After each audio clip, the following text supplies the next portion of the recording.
So I'd like to move on to our land acknowledgement before I review the agenda. And just to acknowledge that Save Our Seine Environment is located on the original lands of the Anishinaabe, Cree, Oji-Cree, Dakota, and Dene peoples, and on the homeland of the Métis Nation. We honor and respect the Seine River and its surrounding land that we provide stewardship for at this time.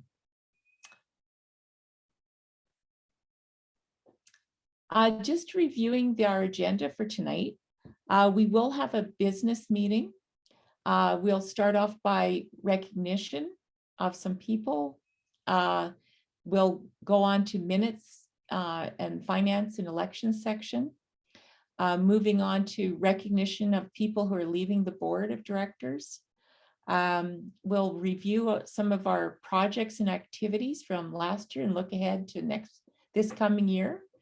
We're going to have a presentation by Dennis Papp, a board director here of the Woody Mittick, sort of celebrate our friend Woody Mittick and his new home at the St. Boniface Museum. This will be followed by a 15-minute session of questions and answers to the business meeting, then followed by some concluding remarks. But don't leave at that point, because then after the business meeting, we have a great panel. And the panel is going to be, just to get you prepared, we're going to hear from Ours Winnipeg, Pamela Sanku and Ron Mazer, from Niagara Country Club, talking about their Audubon initiative and their partnership with us as well, from Sean Major, and also our own Victoria Grima, Vice President and Chair of a new committee that we have, the Urban Restoration Enhancement 2-year pilot initiative. So a great evening packed here tonight. So that's a bit of a review. And before I hand this over to Victoria, I just want to recognize our annual general meeting committee here, and especially to Victoria and Eric, who are in the background. And they've been doing a lot of the technical work and putting things together. And also Eric has led, I think you got a lot of compliments from you for the annual report that you've received. And thanks to Eric for also leading that effort. So we just wanted to acknowledge them for that, and acknowledge Anita Moyes for also being part of this committee and all the good work, and Dennis DePapp as well. So thanks everyone. So with that, I'm going to hand it over to Victoria, and she'll give us some tips, technical aspects for tonight. Hello, everybody. Good evening. We just wanted to get a bit acquainted about how to use Zoom throughout our AGM tonight. So if you go on the lower section, you see a toolbar, and then you have a call out. And I believe everybody is getting used to it. It's the chat button where you can submit messages either to everybody or privately. You just have to go on the to and select the name that you want to send it, also to the host and panelists, and your message will be posted here on the upper section. We recommend you to chat with each other and be active as much as possible throughout the AGM and also here as our business section.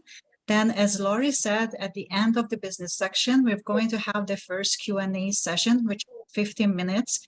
We would like you to use the Q&A icon for that particular session.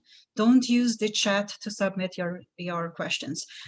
Use this icon, you click on it, and this window will come up.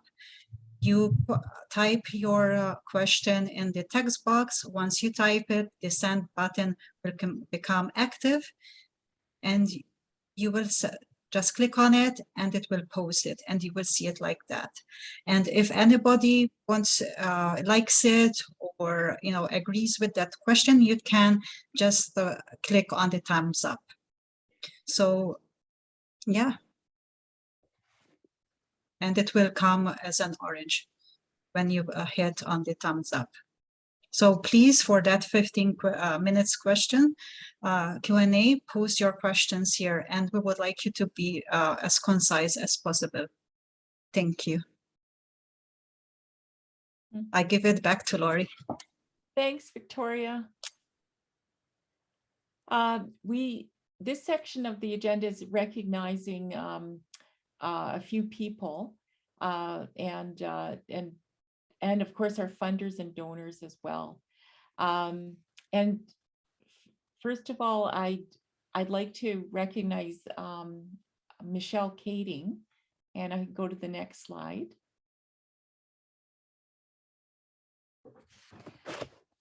So Michelle was our longtime executive director, and she resigned in December. I had the great pleasure of working with Michelle over the last, I think it was 7 years. And Michelle was with Save Our Seine for over 8 years and helped the organization move forward in so many ways, notably with advocacy on many land development and policy issues, fund development and oversight of many projects and programs, including the summer program and the Seine River Greenway Enhancement Project. We express our sincere gratitude for Michelle's work with Save Our Seine. Thanks, Michelle. And we'll go on to the next one.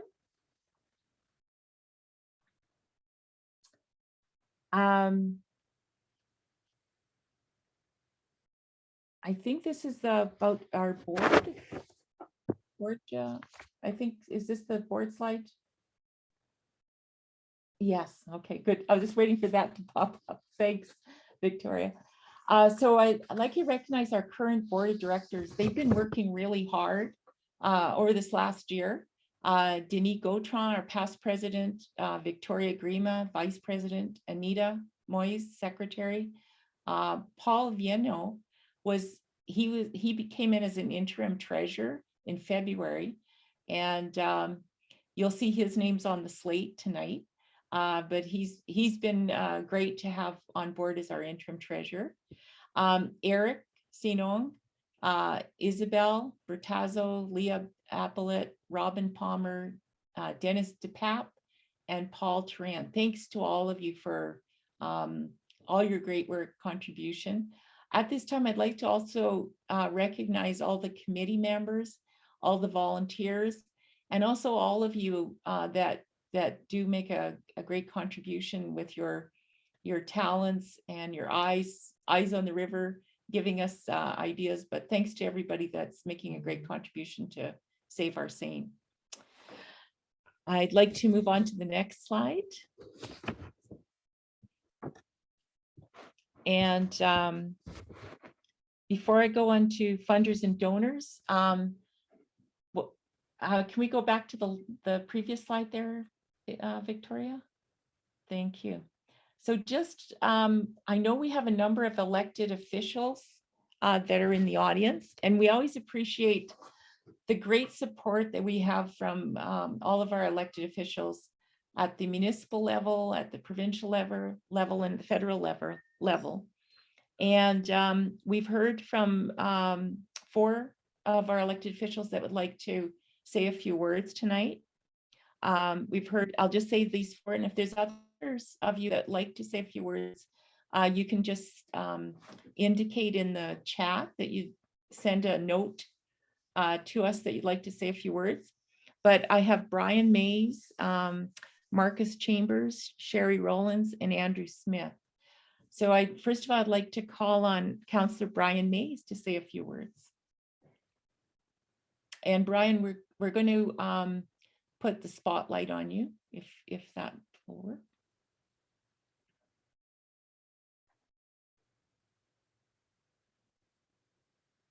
All right, am I ready to, there I am. All right. Okay. It's one of my running track projects here. Very proud of that. So I like to keep that as my background. Given that it sounds like you've got a number of elected officials who want to speak, I'll try to be brief. I'm very pleased to see a mention of Michelle Kading. That was very good of you. Look at those photos. I thought it was like I could see myself graying between the one photo with Christine Melnick and then about 6 years later with Rochelle Squires. But it's fitting. We've done a lot of things. It hasn't been partisan. We've had good support from Dan Vandel when he was a councillor, Matt Allard as councillor, Marcus Chambers took over. I used to make the joke every year that it was wonderful because there were only 2 wards that touched on the Seine, so you could get stuff done. Now there are 3, but it's been great because Marcus, with a ward with the name Seine River in it, has been a very big supporter. So, and Rochelle, and as well as Andrew Smith, who I work with at the provincial level, and before them, of course, Christine Melnick, Nancy Allen. It's been a very good run. I think I get reflective. I've been in for 10 years. Friday, my older son's at UW Collegiate, so his last day of classes for grade 12 is Friday. So I look back at these pictures of me tree planting, 10, 11 years ago as I was a candidate in 2011 with my tiny little son, and who's now, taller than I am. But it's like a metaphor. I mean, what you said, Lori, was very true. We are stewards for a while of this piece of land. And as I've said before, this when I was growing up in St. Vital, people didn't talk about the Seine River. There was this body of water that flowed through Windsor Park Golf Course. I don't even think we knew the name of it. Now you would know the name of it now. People know what it is. People care. The Save Our Seine's been around for decades. It's been a wonderful history and a wonderful period to be part, to work with you. The canoe, the kayak launch is done. On to the next project. Hopefully I'll be around for a few more years. Hopefully Marcus with me, hopefully Matt, and we can keep working with you. I will say, just in closing, I remember working to get the money in 2013-14, a grant from the city that was going to be enough to hire an executive director, and either I think it's Dennis DePape or Gaudron said, we're not going to pull any punches just because we're getting city funding. And I said, I wouldn't expect you to. And Michelle Kading never pulled any punches. It was respectful, it was professional, but it was, here's our view. We may not always agree with you, but we're going to tell you when we don't. So really, it's been a good run. And I appreciate everything that Save Our Seine's doing. It's become an institution, SOS, and look forward to hopefully another 25 or 30 years of continuing to work. I don't plan to be on council for all of that, but once my council days are done, I certainly hope to stay involved. So thank you very much for having me, and look forward to hearing from the other elected officials. I have to go and get my son, who is now a worker. So I'll have the meeting on the phone for a while. I have to go and get him, but I will be, I'll still be here. Thank you so much, Councillor Mays. You're such a great supporter of Save Our Seine, and we really appreciate your kind words. Thank you. Thank you. I'd like to now call upon Councillor Marcus Chambers. Hello, can you all hear me? Yes. Oh, great. So first of all, I want to thank Save Our Seine for inviting me to share a few words at your AGM tonight. In the 4 years that I've been elected, I've always looked forward to hearing about the great work that this group has been doing to add value to Winnipeg's environment and the advocacy role that Save Our Seine plays in shaping the narrative on our collective climate action goals. I actually look forward to the 2023 version of the AGM where we'll be able to meet in person, barring lingering COVID pandemic or a freakish spring snowstorm that has potentially prevented us from getting together in person tonight. This year, Save Our Seine is moving forward under new leadership as Michelle Kading has moved on from her executive director position. But I remain confident that Save Our Seine will continue to provide a consistent level of service to our community and will continue to be a strong voice that speaks truth to power and bring the issues of our environment to the forefront in a very meaningful and impactful way. Save Our Seine is made up of dedicated complement of volunteer individuals whose passion about our local environment transcends any singular interests or abilities. I had I only had the ability to walk the Seine River twice this past winter, as the enduring cold weather and my declining hip prevented me from experiencing the gem of Saint Vital. But I do look forward to more visits along the Seine as we preserve its pristine nature in our neighborhood. I want to thank Lori Ringart and the volunteer members of Save Our Seine for the dedication and tireless work in our community. The city of Winnipeg is extremely grateful for the work that you do and the role that you play in our community. Thank you very much. Merci and miigwech. Thank you so much, Councillor Chambers. It's always a pleasure to have you here with us, and we really appreciate all of your support for the work of Save Our Seine. So thank you. And now I'd like to call upon Councillor Sherry Rowlands.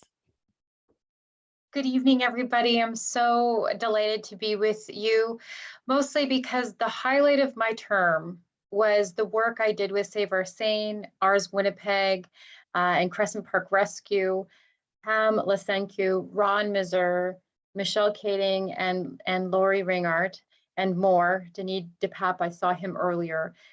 And that was drafting one of the most important motions we did as a council, which is amending our Winnipeg Complete Communities, the strategic plan for the city of Winnipeg. And that was done with Save Our Seine's leadership. Without your leadership, the goals of the UN decade on ecosystem restoration would not be in the strategic plan of the city of Winnipeg. The green space and biodiversity amendments that we did really are truly important. Not only did it support council in saving John Bloomberg, but it did something more. In budget 2022, it put $700,000 into master green space and natural corridor plan and biodiversity policy. That was with Save Our Seine's leadership. And that's the critical importance of what Save Our Seine does this year, last year, and really the city that you're shaping for years to come.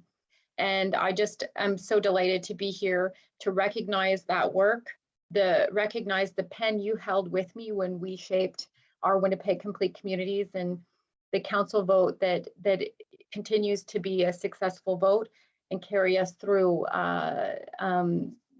to, more green space, more emphasis on biodiversity, climate justice for our part of the world, the city of Winnipeg. So thank you very much. Just such an honor to be with you tonight. Thank you, Councillor Rowlands. And I just want to say thank you for your great work. I just recall how we were on the phone together a few times last spring, and also with a lot of the different councillors. And thanks to all of you councillors for, moving this all forward. I mean, this is a legacy. This is a legacy thing that's happened. And the good thing, we're going to talk later, but moving forward with co-planning, Ours Winnipeg and Save Our Seine working together with the city now on co-planning the next steps forward of those policies and planning. It's very exciting. So thank you for your good work. I'd now like to call on MLA Andrew Smith. I don't believe he's here. Then I will move on. I've got MLA Dougal Lamont. Would you like to say a few words?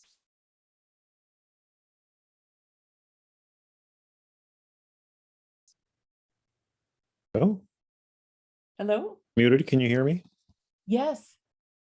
I'll be very, very brief. It's always been, I just want to thank you so much for the amazing work you've done. I wish, I know that we've met and we've talked, and the comprehensive plans that are based in evidence that you've done are really fantastic. And it really has done an incredible amount to advance and improve the environment in St. Boniface and beyond. So there's lots of people waiting, so I won't say more than that, but merci bien. And thank you so much for all the work you do. It's great to be here. Thank you.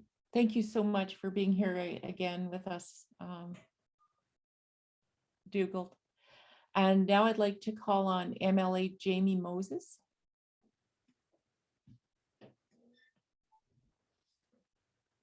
Good evening, everyone. Can you hear me, Lori? Yes, I could hear you. Would you like to, we can see you if we can spotlight you. Sure, go ahead. Is that, I think my video is on now, is it? There we go. Okay, great. Oh, good. Okay, there we go. Well, I'm really pleased to just be bringing quick greetings to everyone at the AGM tonight. I want my message to be about thanking and praising the work of Save Our Seine, the board, all the volunteers who have put in the time to make the Seine River and the environment around it such a positive place. I think over the past couple of years, where a lot of people have experienced challenges and difficulties taking walks along the Seine River in the wintertime and in the summertime, have been a joy for so many members of our community. And it's a joy because of the work that you guys have put in, because of the partnerships that you have built, the discussions you've had, the knowledge you've brought to the community about the Seine River, but about the dedication that you've had about our community and to this special, unique place that we have, the Seine River. And so I want to thank you for all the work you have done. I'm glad to play a small role in it. And I want to thank all the other elected officials who are here tonight for the roles that they've played in making the Seine River the positive place that it is. And I'm looking forward to the future where we can continue to enjoy the Seine River and St. Vital for many, many years to come. So thank you all again tonight. Have a good evening, everyone. Thank you so much. Yeah. Thank you so much. It's always great to have you with us. And now I'd like to call on Councillor Matt Allard. Hello there. Thank you very much for hearing me tonight. I wanted to thank Save Our Seine for all the work that you've done. In particular, I think there was an excellent lobby effort in the lead up to our updating of our Winnipeg and complete communities. And I think from that lobby effort, there was some very substantive changes that were moved by City Councillor Rowlands. And I know that personally through many meetings with Michelle Kading and other members of Save Our Seine, I had a bit of an aha moment, and I may be repeating myself from last year's speech, but I want to thank Save Our Seine for reconciling, for me, the ideas of environmentalism in the form of conservationism, of preserving our green spaces, as well as fighting climate change, which I believe to be the defining issue of our time. And I want to thank Save Our Seine for letting me see how both of those things can be achieved at the same time. And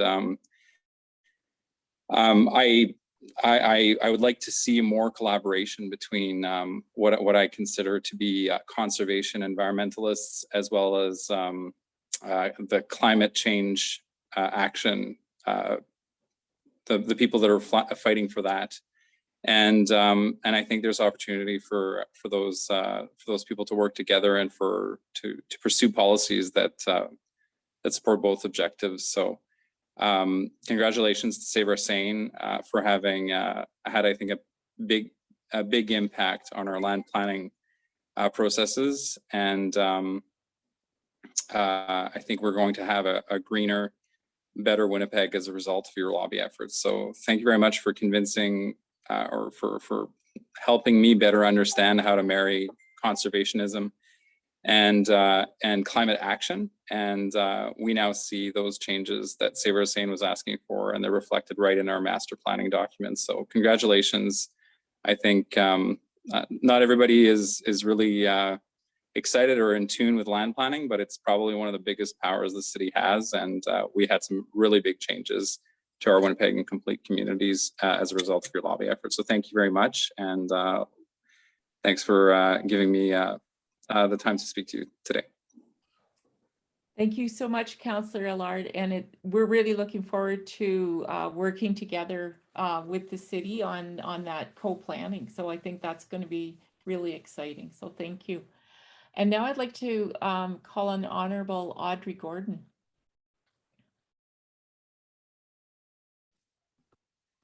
Hi there. Good evening, Lori, and to the other elected officials, good evening. Such a pleasure to join you tonight for your AGM. I want to just bring brief greetings on behalf of myself as well as MLA Rochelle Squires, Andrew Smith. It was budget day today, so some of them may still be tied up at the legislature. Always a pleasure to participate in any events that Save Our Seine has, from being out in the parks planting trees with the city councilors and other MLAs, to the great work that you are doing in partnership with Niagara Golf and Country Club.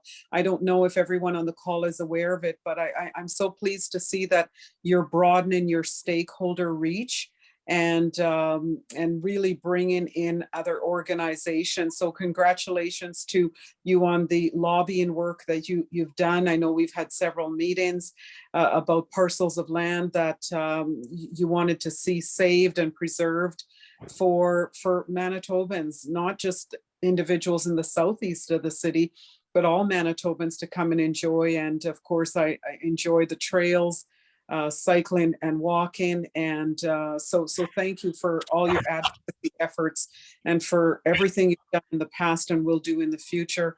To the outgoing members, thank you for your efforts and your time. You've been the backbone of the organization. And so wish you well in all your future endeavors, and thank you to everyone who's continuing on with the organization. And Lori, great work as always to pull this together, you and your team. So thanks for the opportunity to just speak briefly, and enjoy the rest of the AGM. Thank you so much, Audrey.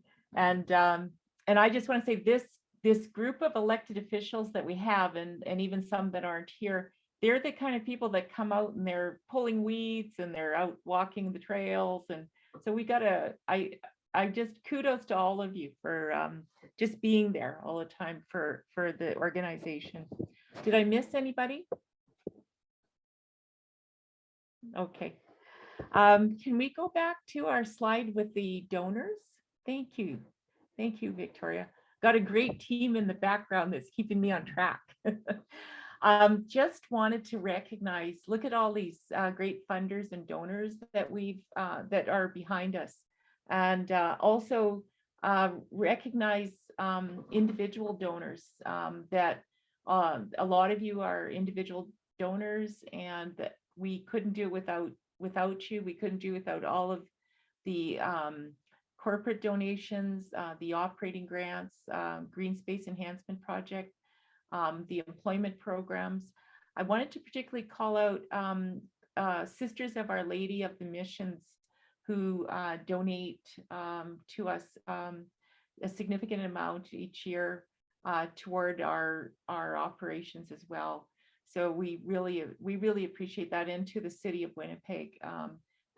That funding goes towards our executive director fund. So we do really appreciate that. So thanks to all, and we'll move on now to the minutes, finances, and election section. And the first item is we did have our minutes from last year. The board had sent them out. We had some corrections provided back to us from members, and they've now been approved by the board. So the minutes are there, and they're available on the website for you to look at. Next item. We'll have Victoria talk to us about the voting procedure. And as you know, as we're virtual now, we the last 3 years we've been having an electronic voting procedure, and I want to thank Eric and Victoria for perfecting this each year as we go forward. So I'll hand this over to Victoria. Yeah, so this year again, we had an electronic voting system, and the members had to vote on 3 items that later on my colleagues were providing more information. And so the voting period was opened on Thursday, March 31st, and was closed in April 8th. And with the voting link, we provided our members with voting package, and they had information about the board of directors nominees, the 2021 financials, which they had to vote on, the AGM 2022 agenda, and also the 2021 AGM approved minutes. So at the time when the voting system was activated, we had 85 eligible voters, members. We had a total of casting voted votes of 36, out of which 34 were valid and 2 were invalid. And the results of the votes, you will see them throughout our AGM presentations. Thanks, Victoria. And just to say, if any of you are interested in becoming a member so that you can vote on these things next year, just check out our website and you'll find out how to become a member. And it's only $20. So it's a good deal. So now I'd like to move on to our financial report from our treasurer, Paul. Thank you, Lori, and good evening to everyone. The next few slides are being provided to you to give you an overview of Seine's financial position as of December 1st, 2021, as well as to just speak to some of the key indicators of our financial performance for 2021. Now, any of the comparisons that I'm giving you, as well as the numbers, are taken from our organization's financial statements for 2021, which have been reviewed by McClenahan and Associates, Chartered Professional Accountants. So for our first slide here, is basically a snapshot from our statement of financial positions. And although there seems to be a significant reduction in some of the numbers on both the asset and the liability side, I think it sort of speaks to some of the intense capital activities that were initiated in the prior periods, like in 2020. So the significant grant and donation amounts that were recognized in 2020 and not received until 2021 obviously would have been shown as accounts receivable. So in 2020, for example, our accounts receivable balances were pretty high. Now, as of 2021, they were reduced to 10,000, which was pretty well equivalent to some pending donations that were to be provided to us. Same on the accounts payable side. There were commitments for 2021 that were recognized in the 2020 period as a commitment, therefore, on the accounts payable side. So what we see in the current accounts payable and accounts receivable amounts, they sort of relate to either pending donations as well as some of the more traditional operating expenses. So that sort of speaks to some of the changes here. The top item that you see on the slide here in terms of net assets, once again, sort of speaks to the significant changes in the accounts receivable, accounts payable balances. So that takes care of that slide. The next slide, please. This is sort of a pie chart of the revenue sources that we received in 2021. So as you can see, contributions or grants from all the 3 levels of government, federal, provincial, and municipal sources, provide almost half of our funding for 2021. Private foundations continue to be an important contributor towards our mandate, representing almost 1/3 of our funding. Individual and community sources as well, provide close to 15%. The corporate donors within Winnipeg are also showing a strong demonstration of community engagement and social responsiveness, and have contributed roughly 6.5% of our revenue for 2021 as well too. So the next slide, please. Indicates where the money goes for the last year. So wages and contractors take up close to 2/3 of our expenses for 2021. So that includes activities such as the summer green team, along with the supervisory functions within that group, as well as the executive director contract. The second biggest expense area are the green space enhancements, and that would include the operating and materials expenses relating to those activities. And the third biggest slice of the pie here is the office and professional fees, which would include bookkeeping, accounting, legal, as well as other office expenses. For the next slide, we talk about key differences in revenue for last year. So what we see here is, once again, total revenue, and these numbers look significant, but once again, we have to bear in mind the fact that there were certainly some very capital intensive activities in the prior periods. So and the grants for those particular activities obviously weren't there for 2021 because the work was completed. So the donation amounts and I just want to look at sort of the bottom item here. Total donations increased by a factor of 149%, which is quite interesting, and certainly an area that we might want to explore in terms of leveraging going forward.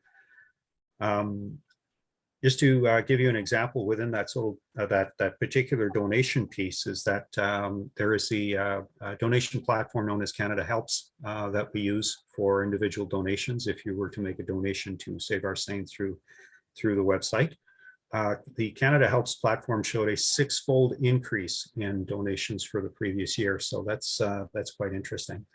As well, within some of the other revenue items, community fundraising was amounted to about 7,600 for the last year as well too. And once again, we have to underline the significance of the corporate donations as well. So thank you to all of our stakeholders for that.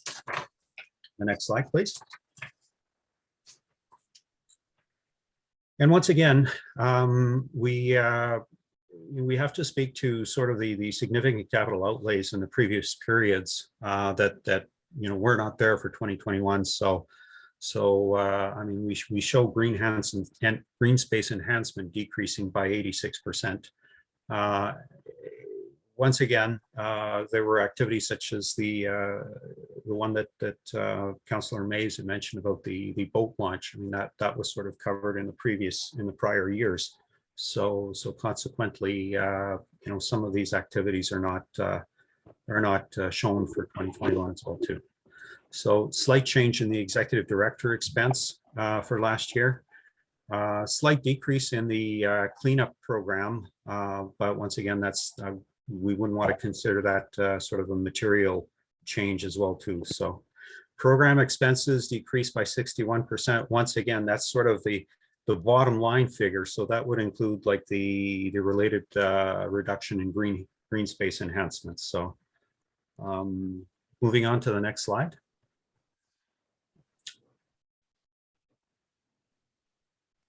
And that is basically the bottom line in our statement of profit and loss. There was a slightly bigger surplus this year compared to last year. And our final or our next slide, please. And like I mentioned earlier, McLennan and Associates, CPA, have reviewed our financial records, and based on their view, there were no issues that caused them to believe that the financial statements did not fairly present in all material respects our financial position. So there was, and I think this is one of the items that came up on the voting platform prior to the meeting. And our recommendations accepting the 2021 financial statements and review completed by McLennan and Associates, Chartered Professional Accountants, was moved by Paul Terang, seconded by Anita Moyes, And the votes for were 34, against 0. So, and next slide. Now, Lori, I'm going to have to defer to you on this, whether I read this or this is. Yeah, Yeah. go ahead, Paul. Okay, all right. yeah.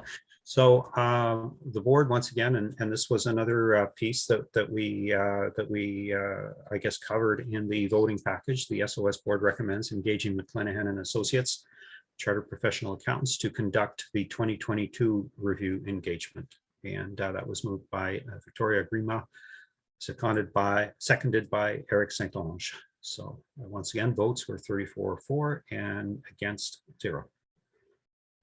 So Carrie, that's it for me. Thank you very much. thank you. And thanks to all of you that voted. Paul, thank you so much for your great presentation. It's Paul walked in on us here when right in the middle of real high time of busy season. So really appreciate it, Paul. So thank you. So yeah, as you can see that the votes, these two motions were item. And we go on to nomination. And I'd like to call on Denis Gautard.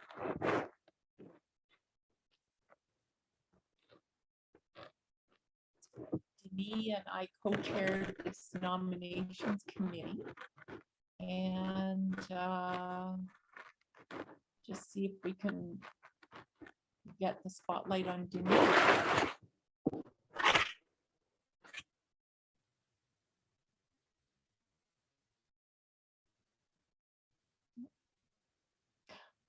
Are we trying to get Denis, or is that not working? Oh, he's coming. I got him a note. He's on his way. He's running toward the stage here, if you can imagine, you guys. While Denis coming along here, I just wanted to thank our nomination committee. That included there was Denis and myself and Dennis DePape, Ray Temmerman, and Ed Labossiere. So do you hear me, Lori? Yeah, I can hear you now. Okay. Okay. Go ahead, Yeah. Denis. Okay, yes, the nominations report. There are really two sections to the report. The process for seeking nominations for new board members, board directors started in November, December, when we contacted Volunteer Manitoba to have some interested people, volunteers, to work as to volunteer as board members. We advertised for board members through our SOS e-news, and we also went on social media, on Facebook, also e-news, Volunteer Manitoba, and Twitter and Facebook.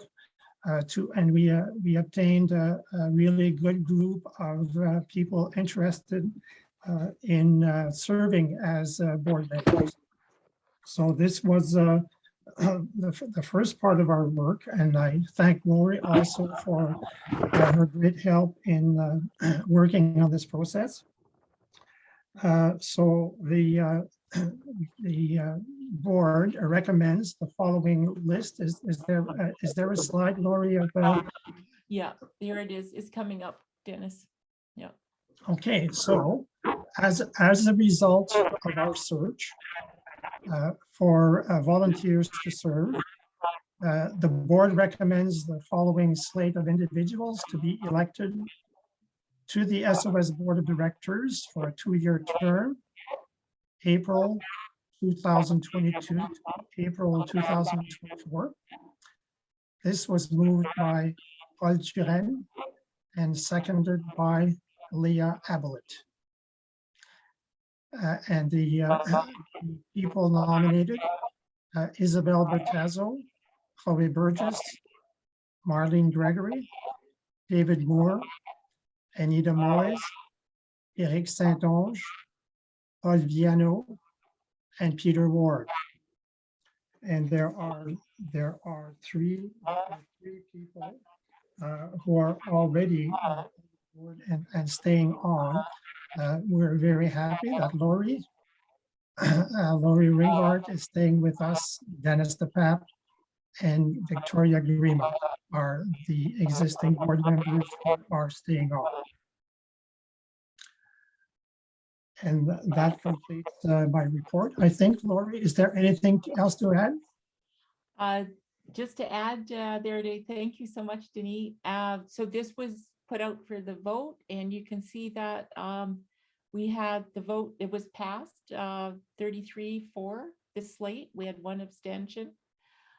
So the slate has been approved by the members. So thank you to all. And I also wanted to add, Dennis, that all of you had received the bios on these people. We've got such a strong board here coming in, and we're really excited about it. So I think for all of you that are in the audience tonight, we've got a great slate of people here that are going to be working hard for Save Our Seine. So very excited. And thank you, Denis, for your co-chair and work on this nominations committee. Well, thank you for your great help, Lori. Thank you. And thanks to the nominating committee again. Appreciate it. Okay, thank you. So we can move on, and congratulations to the new board directors. Let's have a round of applause. Thank you. So we go on to recognizing people who are leaving the board of directors. And go on to the next slide. Well, there was a number of people who left during the year. Just wanted to recognize Amber Giesbrecht, McKenna Short, Max Griffin Real, Michael Juice, Paula Kreitz, and Pramini Warnock. Thanks to all of you for your contribution to Save Our Seine. And, it's been an interesting year. A lot of people have had jobs and things that they've had to attend to. So I think COVID has made some changes in people's lives, particular. So thanks to all these great folks. And then next slide. We also have 4 people who are currently on the board that are leaving. And Denis Gautran, Leah Abelet, Paul Turin, and Robin Palmer. And we wanted to particularly recognize Denis and Robin for their long time with the board. So I'd like to start off with Denis. It's actually, I have to say, it's a little bit sad for me tonight, Denis, that you're leaving. It's my honor to pay tribute to Denis Gautran tonight. Denis is retiring from the board after serving on it since 2009, 13 years. He is a well-known personality of Save Our Seine, known by community members, elected officials, businesses, organizations, the media, and others. Denis served as the face of Save Our Seine by the board for many years as president, and also as the voice of Save Our Seine to the Francophone media. How were we so lucky to have Dennis on our board? Apparently, Denis Gautran contacted Save Our Seine after one of his walks through the woods and connected with then Vice President Dennis DePape, who he had known previously when Denis worked as a principal and Dennis D was a parent. Dennis DePape then had coffee with him, talked about Save Our Seine, and the rest is history. Denis has served on countless projects and committees with SOS, most notably as president, being our board lead when we were approached by the Manitoba Habitat Heritage Corporation Conservation Trust to be one of the first organizations to apply for their funds. Dennis, I still remember that night. and what an honor it was. And you took it up as our president. This started the Seine River Greenway Enhancement Project. And so for those of you, the highlight, I know a lot of you recognize it as our boat launch. and also the education note. Many of you know that. Thank you, Dennis, for this. Dennis or Denis, I use it interchangeably. Denis has also been the lead on our public awareness and education committee and leading numerous school groups and public tours. A few years ago, Denis was also awarded a Casera Award regarding his work with Save Our Seine and other volunteer work he does. I have been so fortunate to work with Denis over the past 7 years. He and I have served together on the SOS executive in one position or another for 6 of the years, including when he served as president, and now has remained as past president. I have a great deal of respect for his mentoring, dedication, and wisdom that he had brought to me and this organization. You will see from the messages here that many people have high respect for Denis. One person said, Denis is the height of professionalism and integrity. Denis has spent countless hours, made important connections, has really helped to move this organization forward to make it what it is today. Thank you, Denis. You finally have monthly Tuesday evenings off. We'll see you on the trails. Thank you.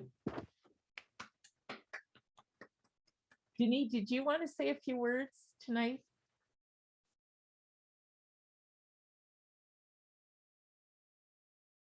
Not sure if Denis wants to comment, just to give the chance. No? I'm thinking not. Yes, I want to speak. Okay, here he is. Okay, great. He's back How much up. time, how much time do I have? Go ahead, Denis. It's very difficult to it's difficult to summarize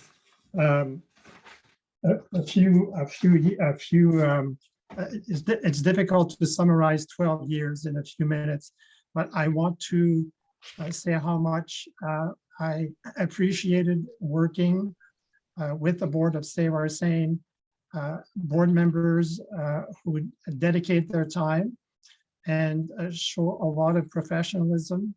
And the reason we were successful is because of the collaboration and the leadership that exists on the board. The board members are great leaders, but they are also great collaborators. And that's the reason, or those are the reasons why we have been able to move forward on many huge projects like the accessible dock, the trail enhancements, and so on. I could speak a long time on the projects, and this evening some of them are highlighted. And I also would like to welcome the new board members to Save Our Seine. I thank you for putting your names forward to continue the organization goals and vision. And the reason that I became involved with Save Our Seine, many people had done a lot of work previously, and my goal was to continue the work that was started before. And I think in conclusion, we work for the next generation. We work for the future generation. And I have 4 grandchildren, which I will be walking the trails with. So it's been a good 12 years, and I will not be far away. Thank you very much. Thank you. Thank you, Denis. Thank you so much. Real pleasure working with you. Now I'd like to ask Dennis DePape to pay tribute to Robin Palmer. Yeah. Hi, everyone, and thanks for coming out to this AGM. I've got the privilege tonight to pay tribute to Robin Palmer, whom I've known since she started with Save Our Seine some 17 years ago, back in 2005. As you're going to learn, Robin is a nature-loving person who enjoys being in or on or beside the urban Seine River. Next slide. Robin is unique among the people who've been involved with Save Our Seine. She's been a jack of all trades, serving in more roles with Save Our Seine than anyone else in our history, in terms of working on our Greenway cleanup team, acting as Save Our Seine coordinator, serving as a Save Our Seine board member, and being a volunteer on many Save Our Seine projects and events.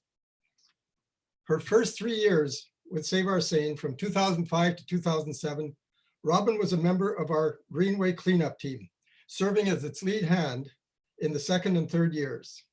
As a member of our cleanup team, Robin just loved getting her clothes dirty, to pull stuff out of the water and move anything out that was big and heavy. She was a great model to our other Green Team members. Soon after leaving the cleanup team, Robin spent a year as Save Our Seine's coordinator, helping to plan and organize events and keeping Save Our Seine's operations going smoothly. She organized and participated in the largest tree planting project that Save Our Seine has undertaken, with some 120 large caliber trees being planted at Vermette Park in the far south of St. Vital. And Robin did it all in terms of this event, including the ordering and arranging of the delivery of the trees, organizing the volunteers, working closely with our partners, arranging for pre-digging of holes, arranging for the watering system, and making sure that everything went smoothly on the planting day itself.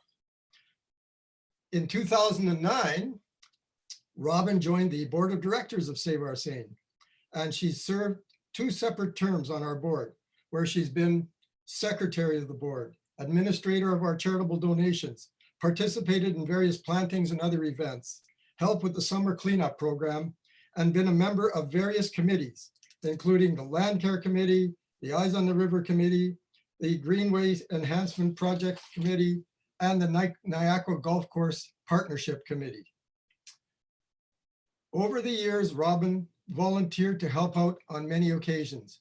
And as you can see from that, those pictures here, especially the bottom 2 pictures, she favored events that involved actively connecting with nature, such as planting trees and removing debris from the picture. And I just want to point out to you that picture that has the words "thank you" on it, where you see Robin in the water there. That's not when she was working for a Green Team or our coordinator. No, this was Robin just being a citizen and getting in the water and doing some cleanup work at the Narrows over at the entrance to the Bois des Esprits. That's Robin. I think it typifies Robin very much, and the manner in which she gets involved with the Seine River. She's a hands-on person that likes to get in there and do things directly for the river and for the riverbank. Robin, we're sorry to see you leave the board. You've been an important contributor to Save Our Seine over the years and a cherished member of the Save Our Seine committee. However, I'm pleased to let everyone know that this is not a complete break from Save Our Seine for Robin. In her continuing commitment to Save Our Seine, she's decided to stay on as a member of our newly formed Greenway Restoration and Enhancement Committee, as well as continuing to help out with our summer cleanup program. Robin, thanks for everything you've done for Save Our Seine over the years. We have been really fortunate to have you on our team for so many years, and we look forward to continuing to your continued involvement in the future. Thank you very much, Robin.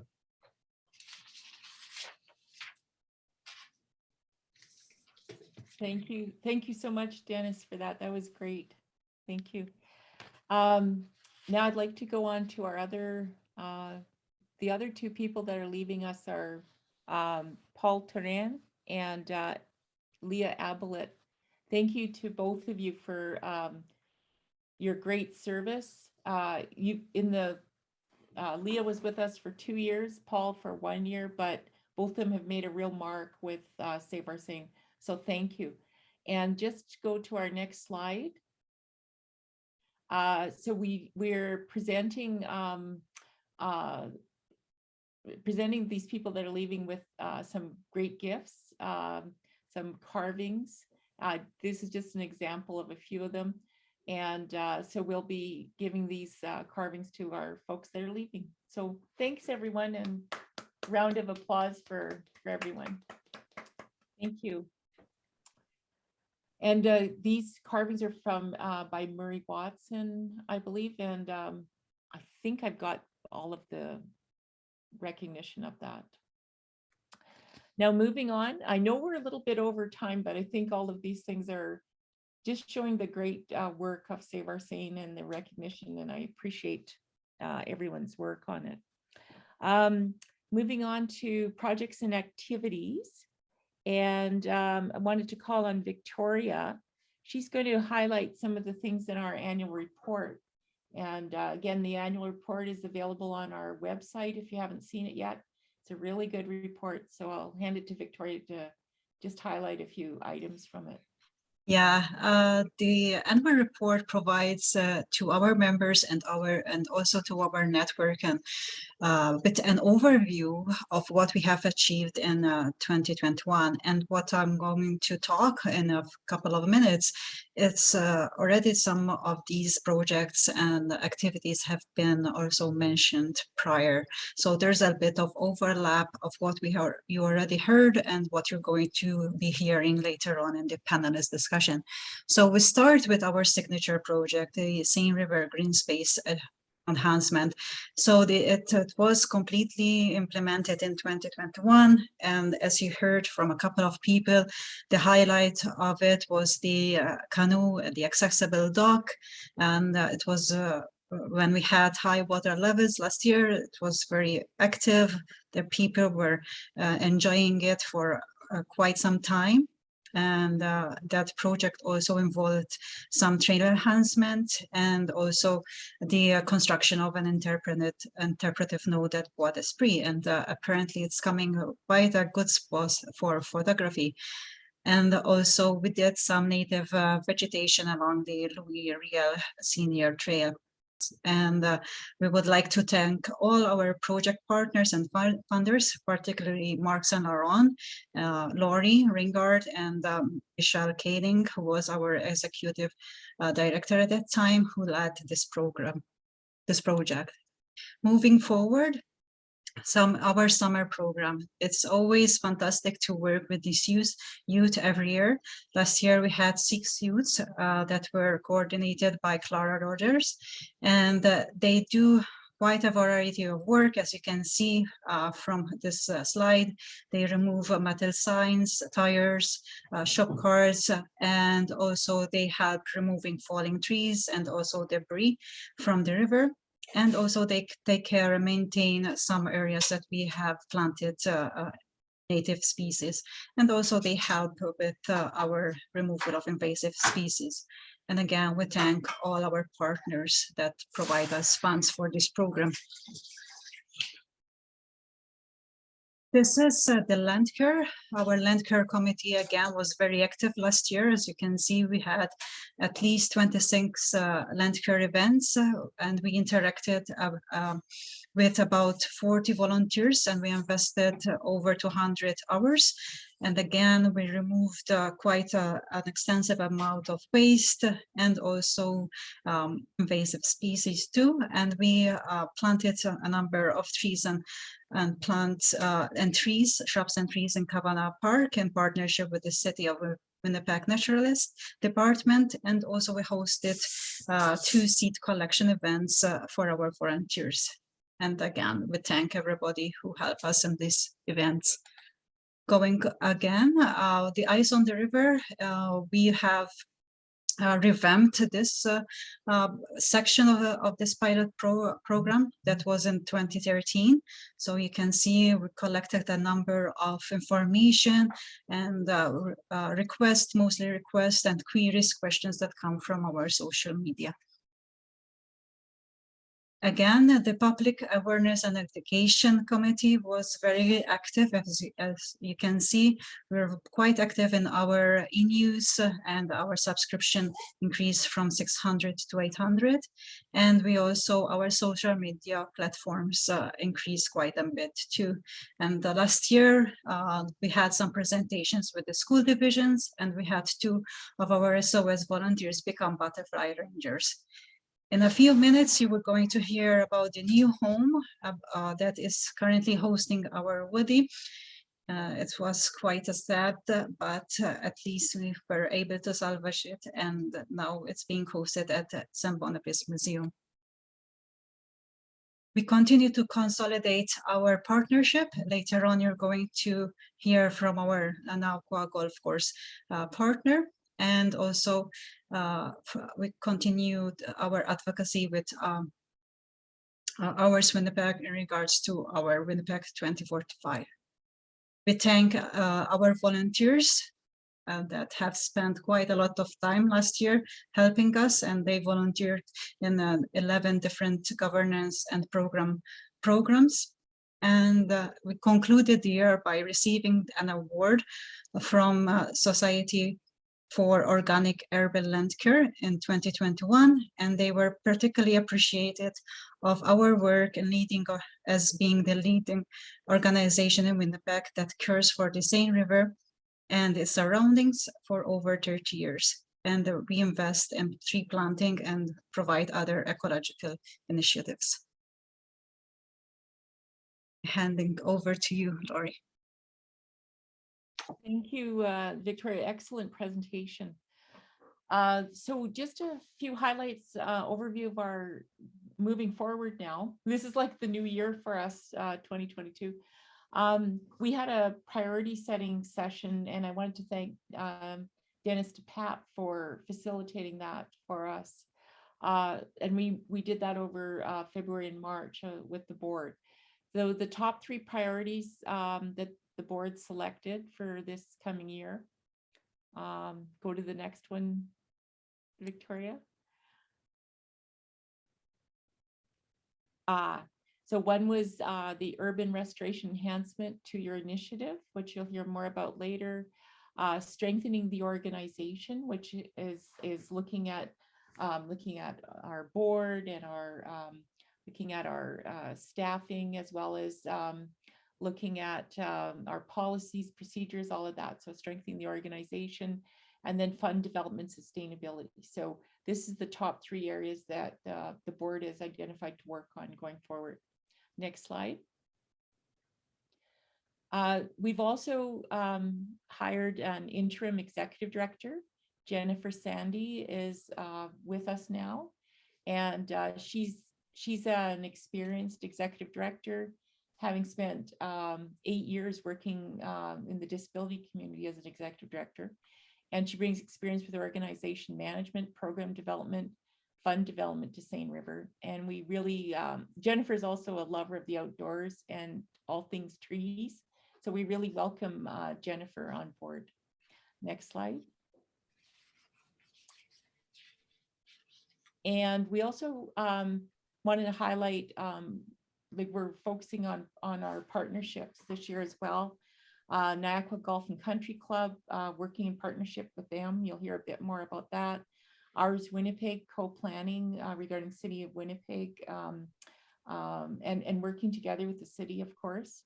And then the Manitoba Métis Federation, working with them with the summer team, and they have received funding through the federal government, and we'll be working together with them with their summer team as well. So we're really excited about our partnerships. Next slide. So now I'd like to move on. Dennis DePape is going to give us a brief presentation on the restoration of Woody Mitik and its new home at the St. Boniface Museum. Dennis. Thanks, Laurie.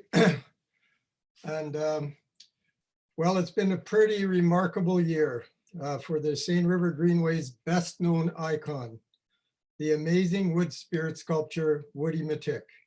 And in this short presentation, you're going to learn about its history, about its importance, and about its revival after succumbing to the forces of nature.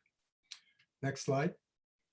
Woody Mitik came to life 17 years ago in the Bois des Esprits. That's the magical forest along the Seine River in South St. Vital. Carving of this larger-than-life wood spirit began in April 2004 on the base of a huge elm tree that had been cut down due to Dutch elm disease. The carving was so big, at more than 3 meters in height, that scaffolding was required to create it. the base of the elm was transformed into two large wood spirits, one on each side. And on the front-facing side, you had him looking into the forest, and on the back-facing side, you had him basically facing an oxbow of the nearby Seine River. The original name that was given was Woody, but in 2006, a ceremony was conducted by an Indigenous elder to give it its Ojibwe name of Matik, hence the reference to Woody Matik. Next slide, please. There you have a picture of the two carvers of Matik, Woody Matik, Walter Mirache and Robert Leclerc. They were part of Les Gens du Bois Wood Carving Club, and they spent 2 summers creating Woody Matik. And during the carving, they ended up having a remarkable experience. At the moment when they were carving out the eyes, which you can see in this picture here, of Woody Matik, the forest actually went silent, and it stayed silent until they finished the carving of the eyes. A remarkable moment. Throughout its time in the Bois des Esprits, Woody Matik was something special, giving off a unique vibe and feeling to those who saw or heard about it. Next slide. Woody Matik was the main attraction in the Bois des Esprits and had become a place to visit for Winnipeggers and tourists. Next, Woody Matik was an icon for Bois des Esprits, with its image appearing on the BDE signage, including visitor guidance maps and forest identification signs along the main trail. You know, Florence has Michelangelo's David. Well, you know what? The Bois des Esprits had Walter and Robert's Woody Matik. Next. Woody Matik was also considered to be the guardian of the Bois des Esprits, protecting it from wayward forces. Next. Woody Matik had a special effect on people, creating an emotional bond for many of its visitors. You know what? Even the taggers thought Woody Matik was special. He really never was tagged, which is remarkable when you see all the tagging that's gone on in the Bois des Esprits. Well, age caught up with Woody Matik in August of 2021, after 17 years of giving joy to those who visited it. Woody Matik finally succumbed to old age, tumbling over canopy side up and oxbow side down.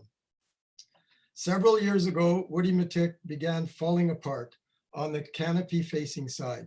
You would go past Woody Matik in the past couple of years, and on the front side, you would see parts of it began to chip away until it was no longer recognizable. You'll have noticed that the nose was breaking off, the face and the body were splitting apart, and the fox had disappeared.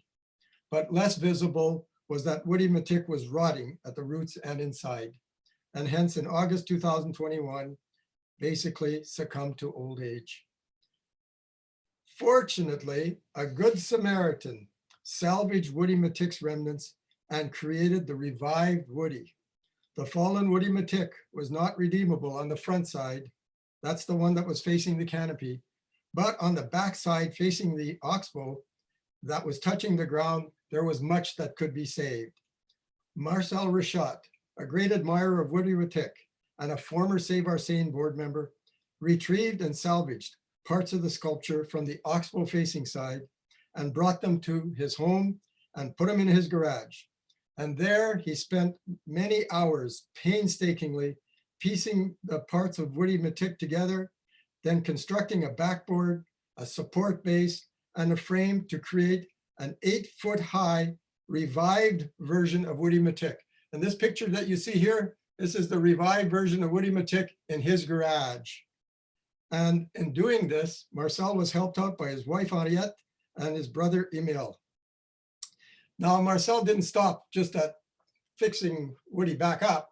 He actually went to find a permanent home for the revived Woody Matik. And Woody Matik had been located on what was once a Métis river lot, and nearby had been the Riel family river lot. And so the first choice for a permanent home for Woody Matik was the St. Boniface Museum, with its strong emphasis on Métis history. Next slide. St. Boniface Museum has graciously accepted to house and display Woody Matick's remnants. How fortunate we were. The museum placed a revised version of Woody Matick at the entrance of the chapel room, along with the interpretive signage that accompanied the sculpture in its original location at the Bois des Esprits. And go back one, please, Victoria. In this picture here, we had a special event to announce that Woody Matick had been put into the St. Boniface Museum on a permanent basis. And you can see the carver, Walter Mirache, on the far left, in the middle, Robert Leclerc, and on the right-hand side, Marcel Richot, the Good Samaritan, who really went a long ways to saving Woody. So here it stands today for visitors to enjoy and appreciate. Here stands the revived Woody Matick, looking splendid. And if you go to the museum, it'll just strike out at you when you see it. It's just a wonderful location that they put it in. And so Save Our Seine wants to extend its heartfelt appreciation to Marcel Richot for reviving Woody Matick, and to the St. Boniface Museum for providing a home for the revived Woody Matick. We are absolutely delighted to have the spirit of Woody Matick living on in this wonderful, historic oak construction building where the artifacts of Louis Riel and the stories of the Métis reside. Thank you very much. Thank you, Dennis. That was incredible. And it was a privilege to be at that that launch or ceremony. Unfortunately, because of COVID, this was December 7th. It was very small, as we know. I also wanted to shout out to Councillor Matt Allard for we reached out and he made it a contribution from the city of Winnipeg toward helping out with that restoration and that whole piece with Woody. So thank you. Thank you, Councillor Allard, for that. So now we'll move on to our next slide. And I actually don't see any questions here, Dennis. Okay. I'm just thinking of our time. Okay. Maybe we just move. We'll maybe move on. So thanks, everyone. We did have a couple of questions. I was able to just answer them quickly in the chat, but we do have to move on because we've got our great panel that's coming up. So I think I'll move on to concluding remarks and just thank everyone for attending the business session of our meeting. Thanks to all the presenters. We do stay on for the panel. We've got a great panel coming up. Thanks to all their elected officials that attended tonight. We appreciate it. And now I'd like a motion to adjourn. And I see Eric Sinong's hand to motion to adjourn. So thank you, Eric, for that. And we will now, this concludes our business meeting, our AGM. So thank you. So everybody take a moment just to stand up and stretch. It's been a bit of a long, we'll get the panel ready. So we've got three great panel presentations. And we're going to start off with Pam and Ron. Are you guys there in the background somewhere? And everyone do a good stretch so that your brain is awake. It's getting late in the evening. So I'm going to call on Pam and Ron. They're going to be talking about green space advocacy in the new City of Winnipeg planning amendments. And I'm really excited about our ours Winnipeg and Save Our Seine partnership together. This has, of course, been a long-term partnership for many years. And ours Winnipeg was actually a spin-off from Save Our Seine so that they could actually work on some of the advocacy. And here we are working together, especially last spring. And then now, as we move together on this co-planning, and Dennis DePap's going to be part of that. So I'm going to hand it over to you, Pam and Ron. Yeah. Hi, thanks, Laurie, and good evening to everyone. I'm going to start the presentation for ours Winnipeg, and then Ron will carry on after. So the theme, I guess, is green space must be placed at the heart of urban planning.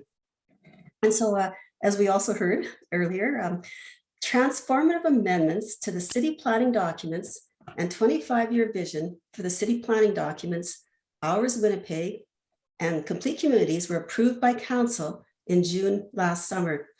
They provide direction for the creation of a master green space and natural corridor plan bylaw and a biodiversity policy. Further, the city of Winnipeg budget includes $700,000 in funding over 2 years for the plan, with $200,000 for this year and $500,000 for next year. A link to the complete wording of these amendments is on the, there's a link on the Our Winnipeg webpage. We thank the mayor and councillors, and also those councillors here today, for approving these changes to the planning documents that will contribute to the future well-being of all residents of Winnipeg, human and wildlife. We look forward to a mayor and councillor to be elected this fall that will carry on this important work. The city planning department is now in the earliest stages of organizing a process for the plan. Ours Winnipeg and Save Our Seine will work with the city as early on in this project as is possible. Robust public engagement is expected to be part of the process. Never has it been more critical than it is today to have a plan for green space and biodiversity. The Intergovernmental Panel on Climate Change report released last week emphasized the role of nature in addressing climate change, including ecosystem protection and restoration, and requires that governments must prioritize nature in their policy decisions. We are in the first year of the United Nations Decade of Ecosystem Restoration, and I quote, "Urban ecosystems are often highly degraded. Restoring urban ecosystems requires awareness and commitment from both citizens and municipal and decision makers. Green spaces need to be placed at the heart of urban planning. Civic groups and municipal authorities can clean up waterways, plant trees, and create urban woodland and other wildlife habitat in parks, schools, and other public places. The Master Green Space and Natural Corridor Plan is to be an overarching bylaw coordinating and overseeing matters pertaining to green space. The plan will have to navigate the complexities of 3 levels of government with differing goals, bylaws, regulations, and across city departments. The master plan must permeate into all corners of city decision-making that impact green space, natural areas, and biodiversity. Various existing plans and strategies will fall under the umbrella of the master plan. The obvious ones are the urban forest strategy and the park strategy, which are coming close to completion or approval. Other plans need to coordinate with the master plan, such as the climate change plan, bridge construction, riverbank management, and so on. The World Health Organization, a European division, defines green space as all urban land covered by vegetation of any kind. Just as every tree contributes oxygen to the air and stores water, all green space provides services or can provide services if restored. Natural corridors connect green space and riparian areas that are inherently biological hotspots. The Hart Trail and Bishop Grandin Greenway are examples of natural corridors. Biodiverse corridors need to be expanded and enhanced. The city planning documents require the development of a biodiversity plan. There are existing frameworks and tools that cities around the world use to monitor biodiversity. 7 out of 10 of Canada's largest cities have a biodiversity plan, and now we will too. The word biodiversity is derived from the words life and diversity.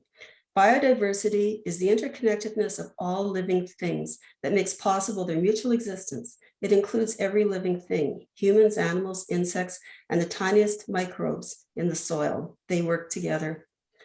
Canadian cities have many different plans that they have developed in addition to their parks plan, forest plans, and biodiversity plans. I'll just name a few just to give an idea of the kinds of variation and other parts that can be added to, and should be added to the master plan and biodiversity plans. Vancouver has a biodiversity audit of golf courses.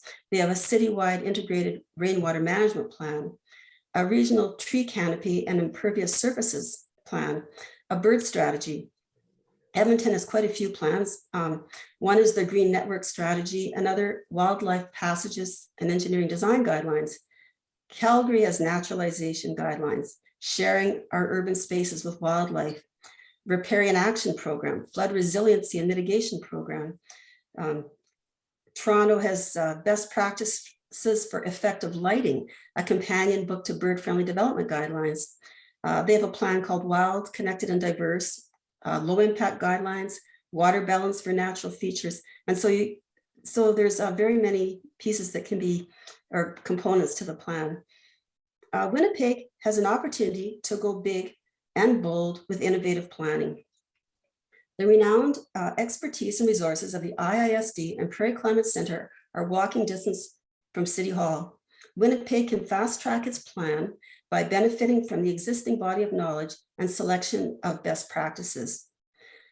The planning documents contain another amendment that is for the city to acquire an additional 1,000 acres of parkland. The few natural areas left in the city must be immediately identified, protected, and restored before they are lost forever. Winnipeg is below average for both the amount of parkland and the amount of natural area compared to other Canadian cities. And so protecting this natural area is important. I will now turn over the presentation to Ron Mazer.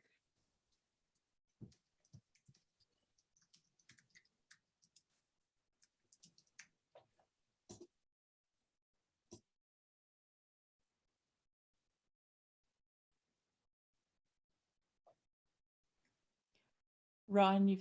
you're still on. Yeah. Okay, we're good. Thank you very much. I appreciate the opportunity to speak to you very briefly. Ours Winnipeg has a interesting history with Save Our Seine. We actually, our organization started at a meeting that Save Our Seine had back in 2011 regarding the potential developments, sale and development on the Windsor Park Golf Course. And at that meeting, it was pointed out that a number of golf courses across the city were threatened. A committee was established to reach across the city. That committee evolved into Ours Winnipeg. Fast forward moving, we managed to secure support from council to prevent the sale of the municipal golf courses. And a key component of that vote was Councillor Brian Mays, who was elected in a by-election and had a big part in being present to have the required votes that we needed. Moving forward again, we have continued to lobby for green spaces. And in 2018, Ours Winnipeg launched the Green Space Matters campaign. And that is the campaign designed to bring green space issues to the forefront of municipal elections.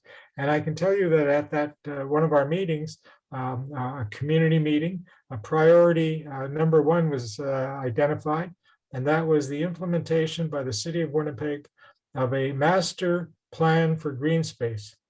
And lo and behold, in 2021, the City of Winnipeg passed amendments to its Our Winnipeg 2045 and Complete Communities 2 planning documents that included the creation of a master plan for green space, a nature corridor plan, and a biodiversity policy. So it indicates that community activism works, and particularly united activism, where a number of groups and organizations come together to work for a common cause. And our common cause is the enhancement, protection, and indeed the increase of green space in the city of Winnipeg. We come together now to launch the new Green Space Matters campaign leading up to the coming civic election in the fall. We'd like to particularly recommend an organizational structure that we've used in the past, and given the blizzard warning that we have coming today, our model is the snowflake model. Become a snowflake, grow a snowflake, and get a snowstorm, and we will have a snowstorm. The snowflake model really is an organizational model of distributed leadership where people take responsibility for recruiting new supporters. And in the Snowflake organization action plan, people are at the center of the development and they recruit outwards. So we ask each and every Green Space supporter who is listening and who may see this recording later to recruit other leaders by telling them their own personal story of the importance of green spaces in Winnipeg and why they're important to retain them. And we keep recruiting individuals so that we can have a real impact in this coming municipal election. We need candidates running who are committed to enhancing the green space, who are committed to ensuring that the planning documents, the master plan for green space, is robust and effective. Ours Winnipeg has reached out to organizations like the Canadian Federation of Students Manitoba branch to look at cooperation and collaboration. And we have a process where we will collaborate particularly in the fall when university students are coming back. We do have a significant, and this is where the circle comes around, a significant agreement that has been vetted and just requires signature between Ours Winnipeg and Save Our Seine. And that is a commitment to work together on the planning and the creation of the master plan for green space, the nature corridor plan, and the biodiversity policy. And Ours Winnipeg had several meetings with city planners and talked about co-planning. And we suggested that Save Our Seine would be an ideal participant. And so we're very pleased to join arms with Save Our Seine and look forward to having an impact and a positive impact on the type of planning and specifics that we have. And this means co-planning means being there at the very beginning, sharing the decision-making, sharing the vision, the parameters, and having a real process of arm-in-arm cooperation, collaboration, i.e. co-planning. And it's a relatively new initiative in the city, but it's one that we highly recommend.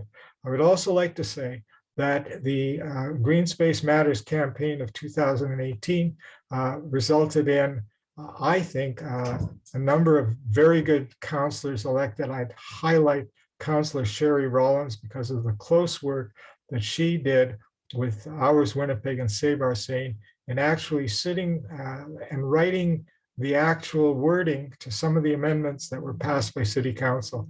A remarkable achievement, and it shows the type of progress that can be made when we have councillors who support green space. And I commend the councillors that were attending tonight who are supporters of green space, and we look forward to working with them. And thank you very much for your time. I will say that anyone who wants to get involved, I seriously urge you to take action, join the Green Space Matters campaign, contact Ours Winnipeg.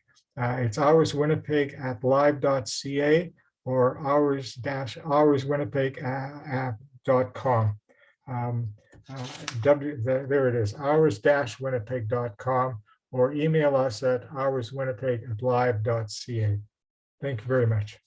Thank you so much, Pam and Ron. We're looking forward to working together with you. So I'd like to call on our next panelist.